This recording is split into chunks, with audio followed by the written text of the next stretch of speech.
This message goes out to all generations because I feel like all generations can be winning right now. But specifically, Gen Z and millennials. Okay? You guys are all living at home with your parents still. And it's very easy for us Gen Xers or baby boomers, whatever you are, to have you adult children living in our houses. And, you get out of high school, you start working, and I'm guilty of this too. And I have to, focus my attention every so often and get myself back on track with parenting. It's very easy for you to coexist in the same house and everybody's just doing their own thing. Okay, if you got little kids right now or you got some teenagers, know that this is what you're going to be facing. Mom and dad are doing their thing. They go eat dinner all the time. Mom and dad are just grinding, doing their, and then you got your kids over here on the other end of the house. Everybody's just doing their thing.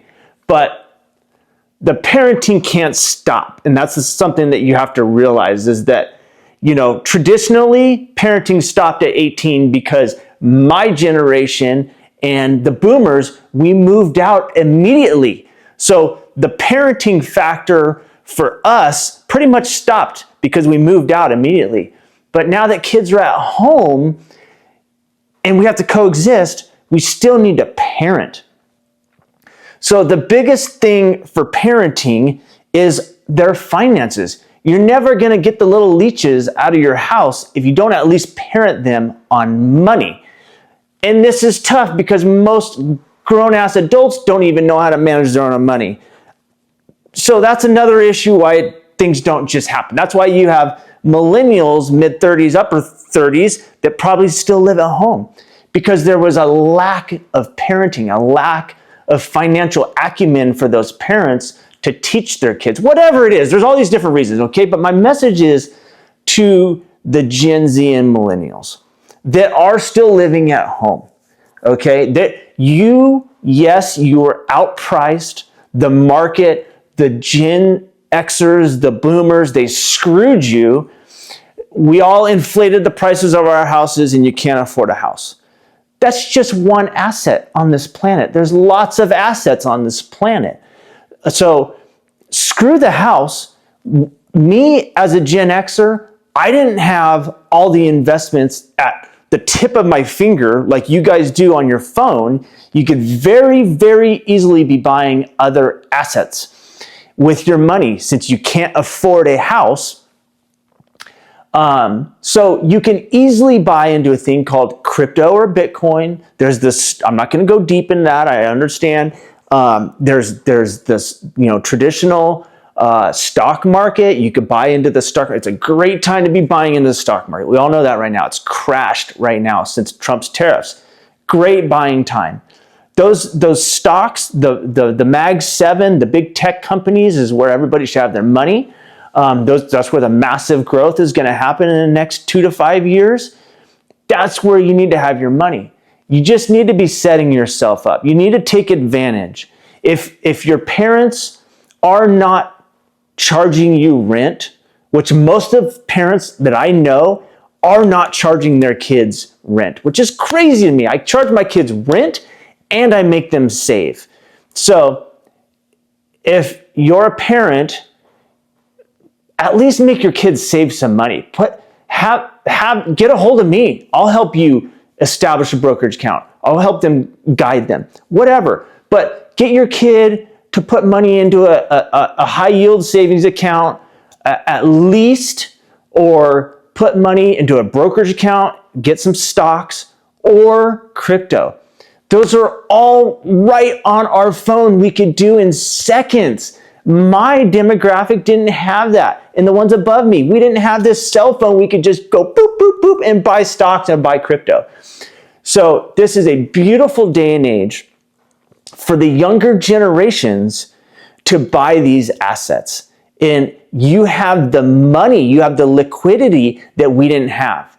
We were strapped with a mortgage and bills and overhead right off the get-go. When I graduated high school, straight to an apartment, because that was the social norm. That's the way things were. And it was very hard for me to save any money. I barely saved money. And nowadays, it's the opposite for the newer generations. They have the opportunity to save money, but they're also distracted with consumerism because of our phones. Our phones are a make or break situation. You're either just blowing all your money on consumerism and wasting your time, or you're saving a bunch of your money and using your phone to create a business, to monetize yourself, create social medias, affiliated marketing. There's so many things that if you just look at your phone and say, I'm going to make my phone this tool, it's either going to be 100% for making me a better person in life, in fitness, in wealth, all that, or it's going to kill my time and it's going to kill my finances. So, Gen Zers, millennials, if there's anything, I'm your older, wiser self. In 5 to 10, 15 years, you're going to be so sick of that job and all that, you're going to want to retire by 40. It occurred to me at 40, like, holy shit, I want to retire ASAP. 65? Are you kidding me? Could you imagine your whole life retiring at 65? So if you don't start divvying up your efforts and your money towards retirement, and I would go all in. If you haven't heard of the term FIRE, this is an acronym for the Gen Zers and the millennials. Financial independence, retire early. Because they see that they're screwed on buying a house. Some people are taking advantage of this and saying, I'm just going to sit down at the end of the hallway, living in my parents' house. Yeah, it's not optimal, but I have an opportunity to save my money, invest my money, and retire early. So these kids got stashing, hoarding hundreds of thousands of dollars, hitting $500,000 to millions by their mid-30s. This is a thing. I'm seeing it online all the time in the financial investing world. This is what I'm pushing my kid, because I'm financially literate and I have financial acumen. So I push my kids to do this. They save their money. My kids have a stockpile of cryptos, mostly cryptos. But in a couple of years, when they're done going through college, their money will have doubled, tripled, maybe 5x'd because of the crypto market. And they'll have the money to go buy a house. Or they'll just be set on a foundation that I wish I had in my mid-30s. I did not have hundreds of thousands of dollars in my bank account or my retirement account, which my kids, I'm setting them up for that because they can't go buy a house. So it's not, oh, poor me for Gen Z or millennials or the Gen Xers or the baby boomers. We all are coming to this world at a certain point in our lives where economics are different and different assets are thriving. So right now, different assets are thriving. Real estate is thriving for the people that have it. The people that don't have it need to go towards those other things. The stock market, crypto, whatever it is, high-paying dividends. There's tons of opportunity. But if you're sitting in your parents' house and you're not stockpiling money and buying into this stuff, you're losing. You're losing. You're just blowing up Amazon. You're going to Starbucks every day. You're buying shit and it's just killing your money. So you can make or break yourself. Your phone is either your best friend for your success or it's your enemy.